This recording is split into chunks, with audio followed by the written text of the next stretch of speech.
d'œuvre. Le maître d'œuvre, c'est-à-dire l'architecte, bureau d'études associé. Donc le rôle du maître d'œuvre, deux rôles, la conception et la direction des travaux des entreprises. D'accord, hein? Et puis troisième famille, c'est le maître d'ouvrage, le client en quelque sorte. D'accord, hein? Si vous faites construire une maison, si vous êtes maître d'ouvrage. Et, alors, et donc on verra un peu par là, enfin après, quel est le rôle de chacun des intervenants. Et les frontières entre les deux. Et dans l'esprit, si vous voulez, il faut... enfin, ce qui est essentiel, c'est de monter une équipe, quoi. De faire équipe et de ne pas se tirer la bourre entre nous. En fait, voilà. Hein. Deuxième famille, quels défauts de la structure ont conduit à la décision de faire les travaux? Donc ça, depuis l'origine de la construction, il y avait... donc c'est en amont de l'intervention de Gérard, quoi. Depuis l'origine de la construction, il faisait chaud l'été, froid l'hiver, des fuites de partout, des procès contre les gens qui avaient fait la construction et puis qui ne débouchaient pas parce que l'archi qui avait fait ça était architecte du Sénat, puis après il est décédé, donc c'était ses ayants droit. La région, moi, n'aime pas trop faire des procès, faire des machins, donc bon, on n'en sortait pas, quoi, si vous voulez. Et la région avait demandé une étude pour dire par quoi on pourrait remplacer les vitrages.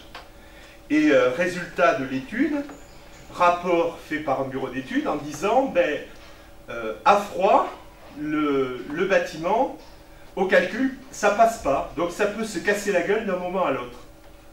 Donc là, on a eu ce rapport-là une semaine avant Noël. C'était en 2008, il y avait des manifestations étudiantes justement ou lycéennes à cette époque-là. C'était un peu l'effervescence dans le lycée. Et puis je suis venu frapper à la porte de M. Cantar et M. Libos en leur disant ouais, il faut vraiment que je vous voie là. Alors qu'est-ce qu'on a fait? C'est-à-dire que, bon, on était sûr, enfin si vous voulez, que dans la mesure où on avait quelque chose écrit disant que ça pouvait tomber, ben, on ne peut pas se permettre de ne rien faire, quoi, si vous voulez. Donc ce qu'on a fait, ce avec quoi vous avez vécu pendant un certain temps, je dirais, c'est qu'il y avait des tours, vous voyez, qui étaient entre les poteaux porteurs, de façon à ce que, parce que la structure, bon, c'est plus ou moins plastifié, les efforts passés, pas forcément là où ils devaient passer, mais ça tenait, et puis ça allait tenir. Mais la structure pouvait faire ça, quoi, si vous voulez, c'est quoi. Donc on avait mis ces tours avec des petites cales de bois qui étaient au ras de la structure, de façon à ce que si la structure s'affaissait, que les efforts puissent être repris, quoi. On n'avait pas mis des tours à force, parce qu'à force on aurait tout cassé, quoi, si vous voulez. Hein, on aurait recréé de nouveaux efforts qui allaient tout faire dégénérer, quoi. Donc de façon à ce que la structure puisse reposer sur ces tours provisoires. Le problème qu'on avait après, c'est que les tours provisoires, si jamais ça fait ça, l'effort passe par les poteaux, et il faut arriver à le transférer au sol, en bas. Sauf que les plans, on a des sols avec du chauffage par le sol, donc bon, il ne faut pas faire exploser non plus, et puis les plans de ferraillage avaient été perdus. Donc ce qu'on a considéré, on a dit... La structure, à l'époque où ça a été construit, on considérait que les normes c'était tant de kilomètres carrés, donc on va partir de 250 kilos, je ne sais plus, j'ai plus les chiffres en tête. 250. Ouais, je crois 250. Et donc on va considérer que ça a été construit comme ça. Donc on avait mis des bastins, vous voyez, pour cet effort qui pouvait venir sur les poteaux puisse être réparti sur une surface au sol par le biais de ces bastins.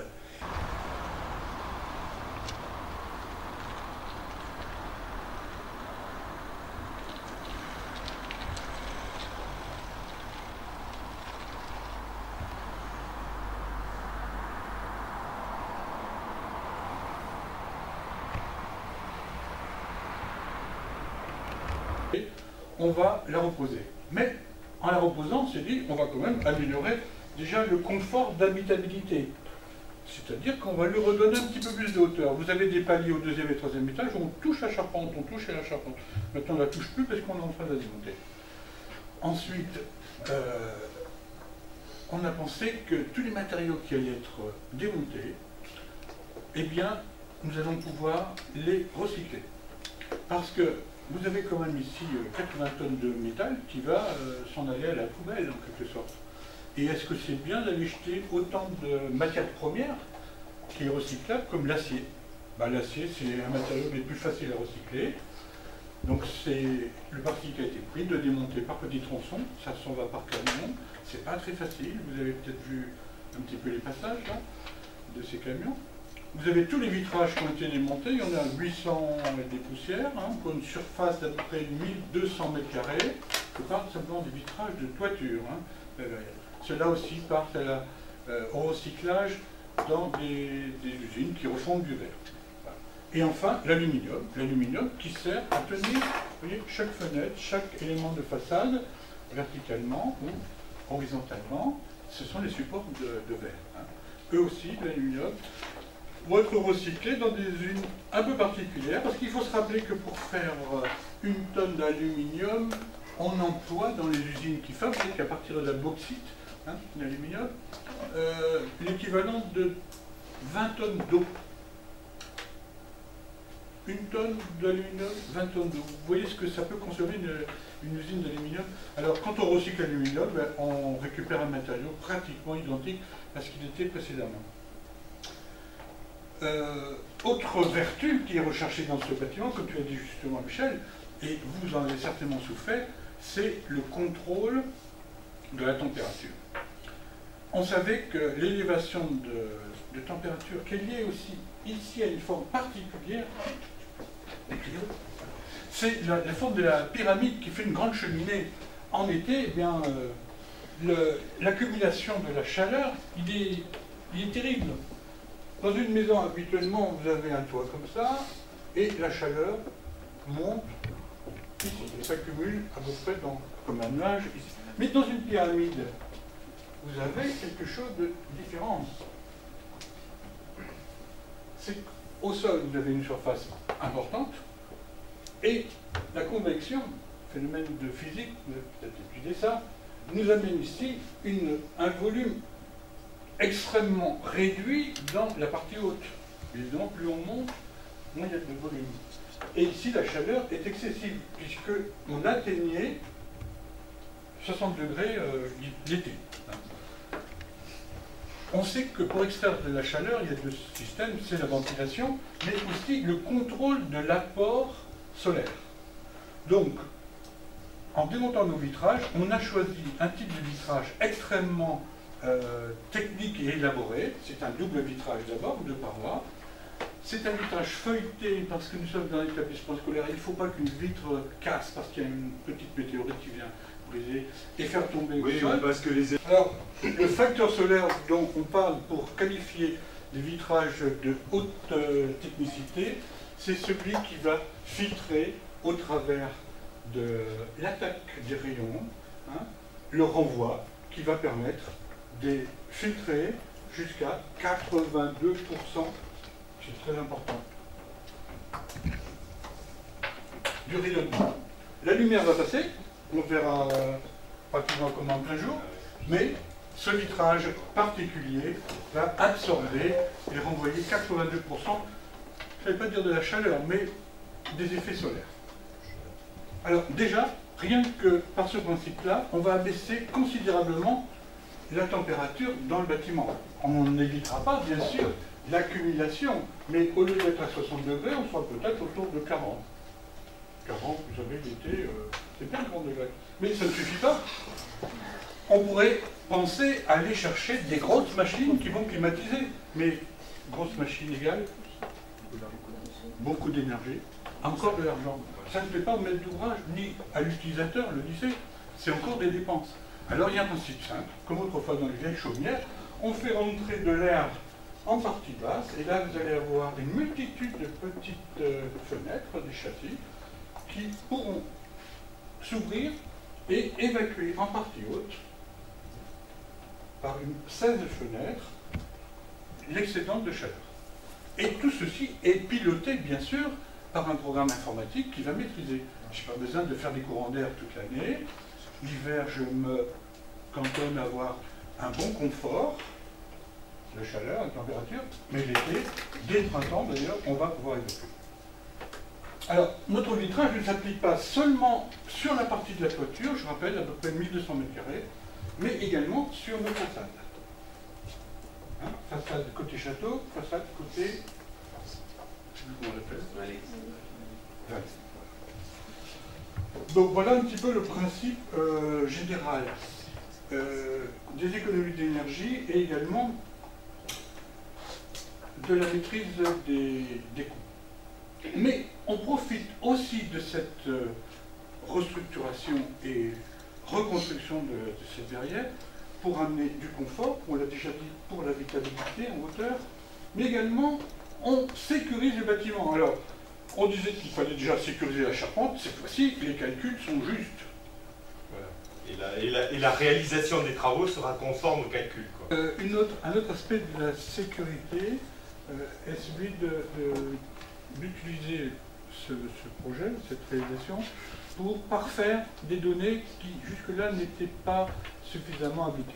Là, je veux parler de l'incendie et de l'évacuation des fumées.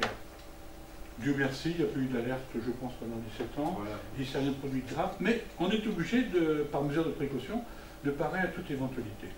Donc, on a confié à un bureau d'études spécialisé à Paris, le cabinet LNE, une étude de désenfumage. Parce que ce bâtiment, encore une fois, qui a une forme particulière, ne répond pas aux calculs habituels.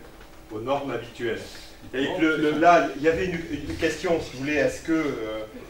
est-ce qu'il y avait des risques du danger, hein, donc je l'ai évoqué avec les tours provisoires, hein, de la situation antérieure. Est-ce qu'il y avait des risques particuliers en matière d'incendie? C'est-à-dire que quand vous voyez passer la commission de sécurité, quand la commission de sécurité passe pour ouvrir un bâtiment, la première chose qui est regardée, c'est est-ce qu'il y a la stabilité à froid? C'est-à-dire qu'est-ce que le bâtiment qui a été construit tient, ou est-ce qu'il y a des risques de tomber s'il fait du vent, de la neige, hein, oui. Premièrement, bon, donc il faut que la stabilité à froid soit assurée, sinon les mecs font demi-tour, quoi. Oui. Ensuite, les risques d'incendie. Là, dans le bâtiment Conan, en termes de désenfumage, il y a un truc qui était contraire à la règle. On ne peut pas respecter la réglementation. On ne peut pas respecter la réglementation, en particulier sur le deuxième étage, le niveau où on arrive avec la passerelle. La réglementation demande à ce que, dans un niveau, quand on a ce phénomène d'atrium, hein, de vide, que la surface de plancher pleine représente au maximum 50% de la surface du plan de niveau. Et en fait, qui est un vide d'air qui représente 50%, au minimum 50% de la surface. Et là, on est dans le rapport... non pas 50-50, mais 2 tiers, 1 tiers, si vous voulez. Donc ce qui a été fait, c'est une étude un peu spécifique, et puis les pompiers à Périgueux étaient très contents de ça, parce qu'ils savaient que ça existait, et puis ça leur a permis de voir. C'est-à-dire qu'on définit tout le volume, si vous voulez, en petit cube, si vous voulez, sur des programmes informatiques, et on crée un feu, virtuel, si vous voulez, alors des feux réglementaires, des piles de chaises, alors on définit à quel endroit va être le plus défavorable, à quel endroit on programme le feu, et puis on regarde qu'est-ce qui se passe, si vous voulez, en 2 minutes, 5 minutes, 10 minutes. Après un quart d'heure, on considère que les pompiers sont arrivés, que le bâtiment a été évacué. Vous voyez, l'important étant de sauver toutes les personnes voyez, en priorité, quoi, qui sont là-dedans. Et en fait, on montre que les dispositions qui ont été prises par Gérard, quoi, et son bureau d'études, aboutissent à un résultat qui est au moins aussi bien que si on avait fait quelque chose de réglementaire. Vous voyez ? Donc c'est cette étude qui a été faite. Et là-dedans, en regardant les critères de température, hein, si vous voulez, à quoi monte, et en regardant aussi l'histoire de fumée, c'est-à-dire qu'est-ce que les gens voient encore pour pouvoir aller, aller attraper la sortie de secours, quoi. Tu vois, hein. Alors, vous avez peut-être remarqué dans tous les étages des petits panneaux de verre qui sont sous les nez de plancher. Hein, vous n'êtes pas posé la question, ouais, ça servait. Ça, c'est pas des pour se maquiller, ouais, voilà. c'est pour On appelle ça faire une rétention de 50 cm environ. C'est-à-dire que si un feu se déclenchait dans une pièce comme celle-ci, la fumée monte, va être bloquée. Tu vois, que la fumée ne part pas dans les étages supérieurs. À l'étage supérieur tout de suite, quoi. Enfin, bon, après, il faut partir, mais on a eu le temps d'évacuer, quoi. Ça s'appelle des écrans de cantonnement. Hein. Et ça va rester. Ah. Oui, ouais, même... bon, si ça se trouve, si on a assez d'argent, on l'améliorera, on les mettra un peu mais là aussi, comme pour, dans l'état, ça marche. On sera en sécurité. La ventilation de l'air chaud, on a aussi des entrées d'air avec des immenses grilles qui ont été percées ici dans le bas du mur de la cafétéria, que vous pouvez voir de peut-être un peu loin. Et en partie haute, on a des extracteurs extrêmement puissants avec des moteurs. En balaye, quoi. Ça ne se met en route, évidemment, que s'il y a un déclenchement. Hein, tout ça est bien sécurisé. On va peut-être pas présenter tout le même jour, j'imagine, parce qu'on aura des visites alors, chantier. Et on parlera peut-être de la passerelle que vous avez peut-être déjà aperçue.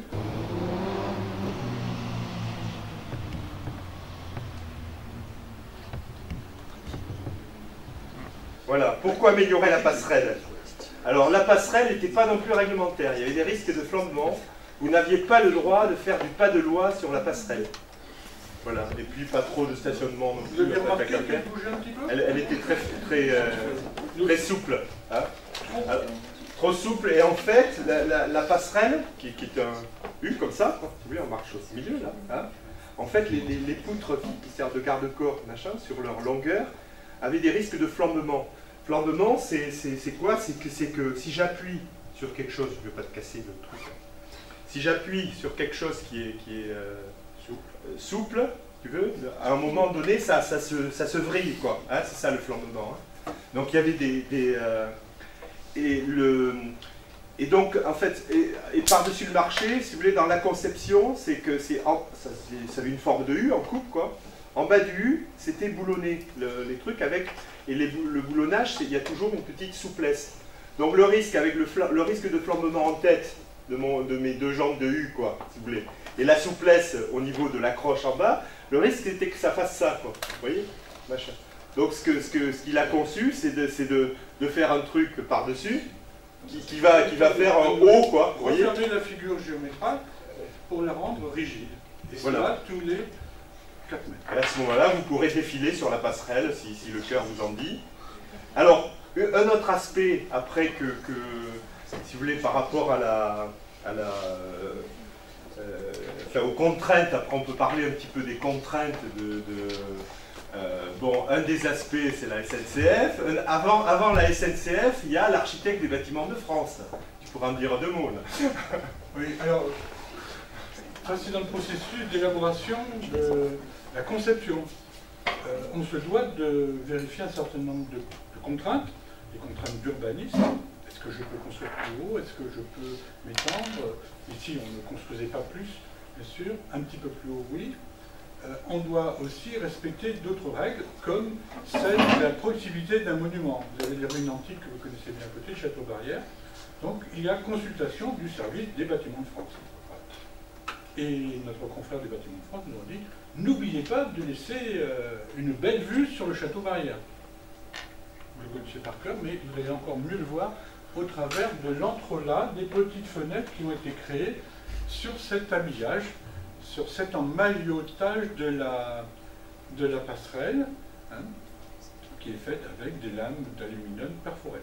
Le service des bâtiments de France a été très attentif, c'était à la couleur du vitrage, parce que qu'est-ce que l'on va voir de l'ensemble quand on est à 50 mètres, 100 mètres et un peu plus, ça va être la couleur immense de ces 1200 mètres carrés de verre. Donc il a fallu présenter des échantillons. On fait faire des petits échantillons de cette grandeur-là. Ils sont au bureau de chantier, bien sûr.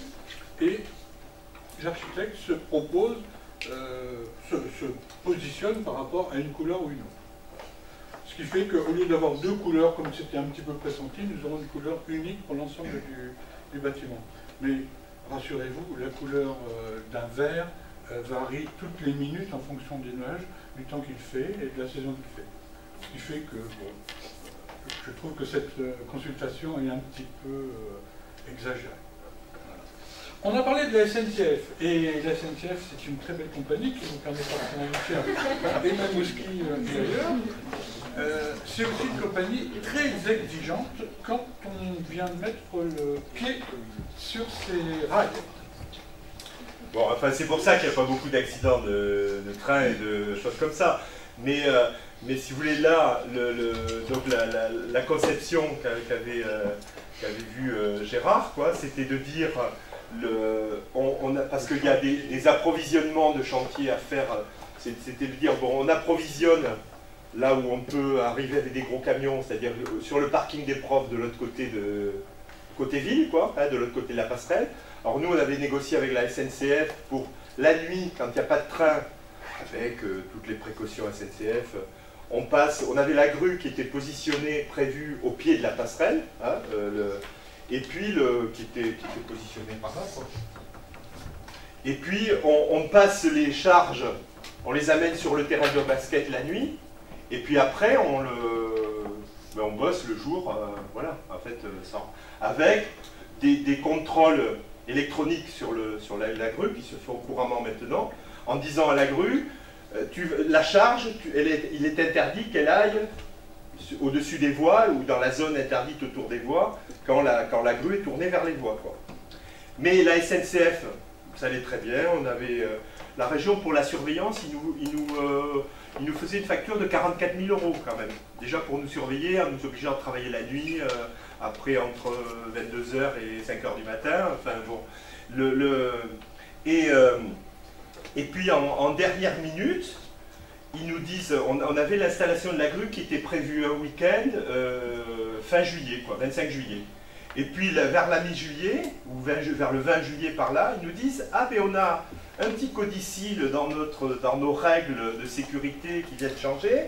En fait, s'il y a une panne d'électricité qui alimente la grue, si au moment où il y a cette panne d'électricité, la flèche de la grue est tournée vers les voies, si au moment où il y a une panne d'électricité, la flèche de la grue est tournée vers les voies, il y a le chariot qui est en train de porter une charge et qui avance vers la tête de la flèche, et s'il y a un train qui passe, à ce moment-là, on risque d'avoir une charge qui va passer au-dessus d'un train.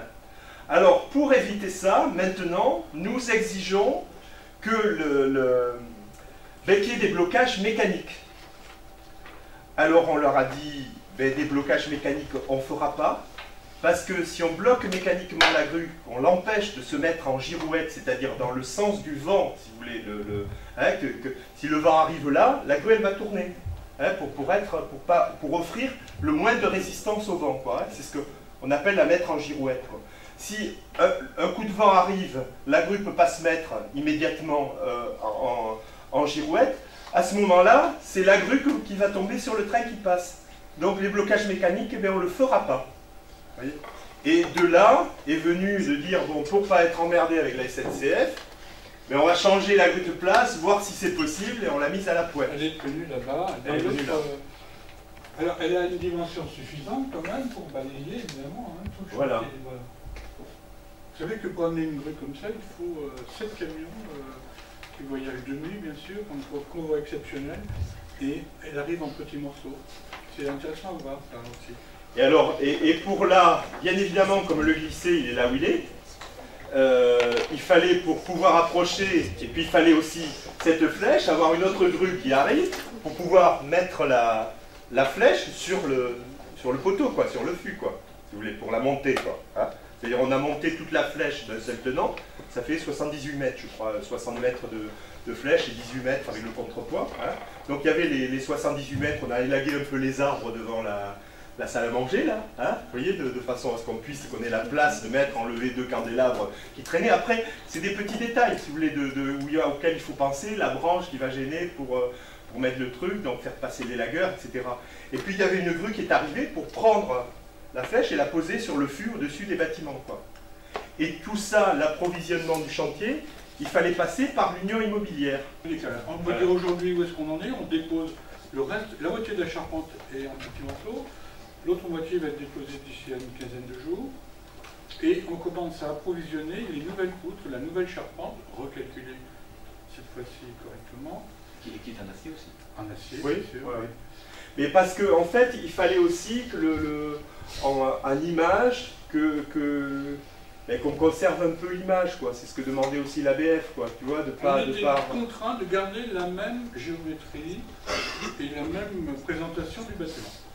Tu vois, on aurait pu autrement envisager de construire quelque chose peut-être au-dessus de la verrière existante, tu vois, et puis démonter la verrière après, quoi. Voilà. Bon, on n'aurait pas eu ces problèmes d'intempéries, par exemple, mais on refaisait pas à l'identique, quoi. Ou on se rapprochait pas de l'image. Une question que je trouve très sympathique. Est-ce que la région veut donner une bonne image de cette reconstruction? Qui a posé la question? C'est bon. Alors, c'est vrai que quand on fait un projet, on raisonne aussi en termes d'image. Parce que ce qu'ils ont vu, c'est les deux A qui apparaissent sur les tours. Oui, voilà. Ah, oui. Ouais. Alors, vous savez comment on va faire ces A, justement? Ces A ne sont pas... C'est une sculpture, en quelque sorte, que j'ai voulu, mais ils sont en négatif. C'est-à-dire que, pour donner une note un peu plus contemporaine et d'image, oui, positive, de l'utilisation du bois aujourd'hui, vous savez qu'on construit beaucoup de bâtiments publics et même de maisons en bois, on a décidé d'effacer cette connotation béton, c'est bien le béton, si, le béton brut, hein, de ces grandes tours pour l'habiller en bois. Ce sont des éléments de bois de 5, 6, 7 cm espacés d'autant, en alternative, comme ça, qui vont donc qui vont être échancrés pour donner le logo en négatif, en quelque sorte, du Conseil régional. Mais on n'habille pas un bâtiment juste pour le plaisir de l'habiller, parce que ce sera encore de l'argent peut-être en l'air.